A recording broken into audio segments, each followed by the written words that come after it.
Hello and welcome to the channel Talitha Coom. My name is Patricia. I hope you enjoy and get something out of today's video, and if you do, consider subscribing and joining me over on Instagram at Talitha Coom Ministry for more content. Ladies, and I suppose men too, we are constantly criticizing ourselves, aren't we? Usually about our appearance. It's as if we can't go a day without making some sort of self-deprecating comment either verbally or just in our head. Now some may think, well, at least I'm not vain, right?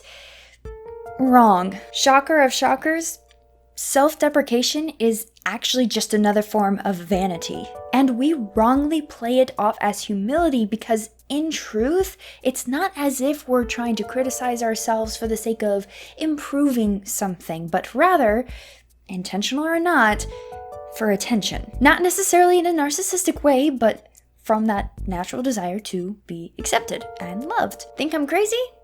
Let's discuss this. First of all, what is humility? We tend to limit ourselves to thinking that humility is simply just not thinking I'm the greatest thing on the planet, but rather that's only a part of it. What it really is not living in a way to where your issues supersede everyone else's and you are the entire focus. To put it even more simply, as someone once put it to me, humility is thinking of yourself less, not thinking less of yourself. Hear the difference?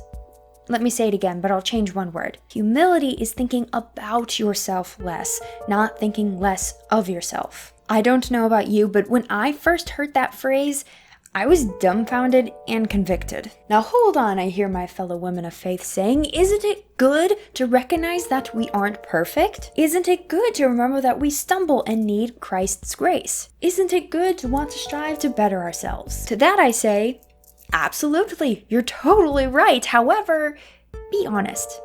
Is that what you're doing? Are you humbly recognizing that you're not perfect? Or are you making a massive list of all the things wrong with you, thus telling God he made his own daughter ugly? Are you reminding yourself that you have flaws and temptations to sin that require the help of Christ?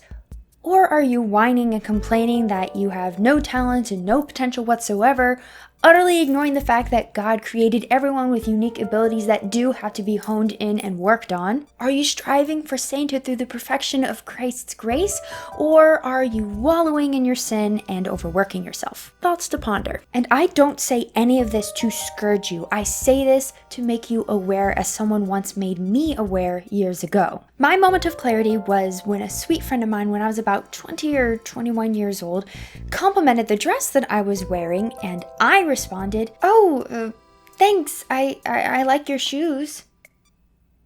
Yeah, that sounded totally authentic, didn't it? She responded in turn, hey, just take the compliment. I thought your dress looked pretty, so I said so. I didn't need a half-hearted compliment in return. And this conversation was spurred by the fact that she had had a similar conversation prior to ours, where she was in my shoes. I realized in that moment that in not accepting compliments from others, I was being both rude and selfish. I mean, I'm sure you've felt how heartbreaking it is when someone you love and care about talks poorly about themselves or doesn't accept the compliment you give them because you see truth and beauty and goodness in them, but they don't see it.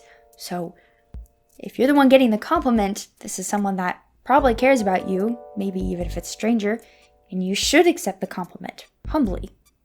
Yeah. But this thought led me down a rabbit hole of dissecting how I talk about myself on a daily basis, and the fact that I both talk and think and focus on myself a ton. It may have been negative things, but the focus was still on me nonetheless, and not on what God has instilled in me and wants to do through me for others. Let me give an example.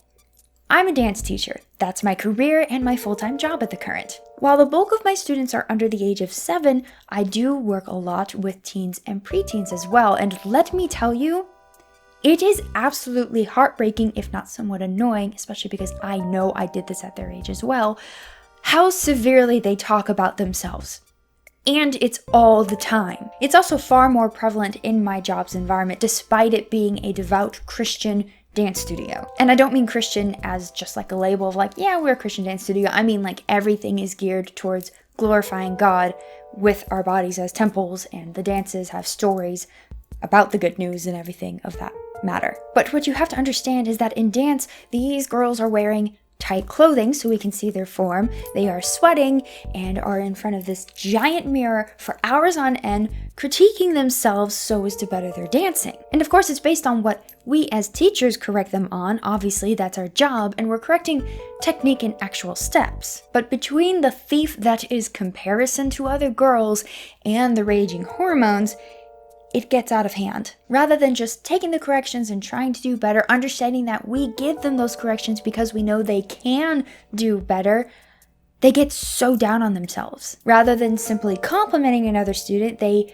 take that as an opportunity to self-deprecate. Oh my gosh, you're so good at turns. I stink at turns. I can't even get like a good single. I fall out of it all the time. Man, I stink. How is the other student supposed to respond to that? Because now she feels guilty for being good at turns, and so she's probably not going to fully accept the compliment because it apparently makes this other girl feel guilty that she can't do turns. Or at least she thinks she can't do turns and is unwilling to work on them, maybe. And this negativity seeps into their dance and prevents them from progressing because their mind, due to how negatively they talk about themselves and think about themselves, has convinced them they can't do anything. They won't even try new things sometimes because they're already determined that they can't do it, or at least they'll try it but half-heartedly. They won't take the risk of looking foolish so that they can get better at it later. The negativity means they are so inwardly focused, not because they want to improve, but because they just hurt themselves. And allow me to be clear, I am in no way saying that these girls are selfish, but that they have not yet learned what I'm trying to say here. Something that I myself did not grasp till I was in my early to mid-20s, which is that self-deprecation is not humility, and taking it a step further is vanity. It's pride because you are so focused on yourself and how you appear to others that it takes precedence over far more important things. Not to mention, it's a massive insult to the almighty artist himself, God. Yes, I know some of this is just how teenage girls work. I was one once, but you can't deny that it gets taken too far a lot of the time. And sure, we should care about how we look in as much as we take care of ourselves. That how we dress shows that we respect our bodies as the temples they are, and that our actions and attitudes reflect a moral life. But in an effort to hopefully not appear vain, we've overcompensated by training ourselves to think it's better to just talk badly about ourselves rather than true humility, which is just talking about ourselves less often, taking the focus off of ourselves and on the good in others. And if everyone did that, then we would all get what we need to receive and want to receive because we're giving it and everyone's giving it, but you know, ideal world, right? And FYI, self-deprecation is also not a healthy way to improve yourself. It's not improving anything, actually, if that wasn't clear by now. Now, I was talking about how this false humility heavily manifests in the dance culture, but I'm sure you ladies out there can definitely see how pervasive this is in all areas of our life. Just remove the word dance and insert your career, your job, an assignment or project you're working on, a class you're taking, you name it. It's not healthy, it's not helpful, it's not fruitful, it's not humility, but it is toxic, draining, selfish, vain, and prideful. We seldom think of pride and vanity in this way, but it's true, painfully so. Now look, I am not encouraging you to go around and say how gorgeous you are and that you are the greatest thing to ever grace this earth. I am, however, encouraging you to step outside yourself, maybe make tiny affirmations every day, no conditions, meaning you don't say something like, I guess my hair looks good today. That was a big issue I had. To accept compliments gracefully and to give compliments whenever you feel prompted, without obligation. 2, whenever those negative thoughts arise, reject those lies as the spawns of Satan they are. And in general, just talk about yourself less and encourage others more. St. Paul wrote in his first letter to the Thessalonians to encourage one another and build one another up. If we all did this, imagine how much more confident we'd all be. Ladies, and possibly any men out there watching too, I hope this video was helpful for you. I hope it shed some light on what true humility is and what false humility tends to manifest as. Let me know down in the comment section below if you're comfortable, a lie that you are going to start rejecting, and the truth you will be rejecting it with. That would make this comment section one of the most beautiful and strongest on YouTube. I will go first and put my own comment down there. I'll pin it and we can go from there. See also if maybe you can make it a little goal to just give a small compliment to someone every day. Could be someone you know, a stranger, I don't know. If you're like me, massive introvert, don't like talking to people you don't know, that's why I love the self-checkout, then maybe start with people you do know. I don't know, be careful, stranger danger, you know? As Blessed Mother Teresa taught us, we can do little things with great love, and that kind of thinking will change the world. It really could if we all did it, you know? Once again, I'm gonna ask that if you haven't already, maybe consider subscribing to the channel and following me over on Instagram, but that does it for this video. Thank you for watching, and God bless.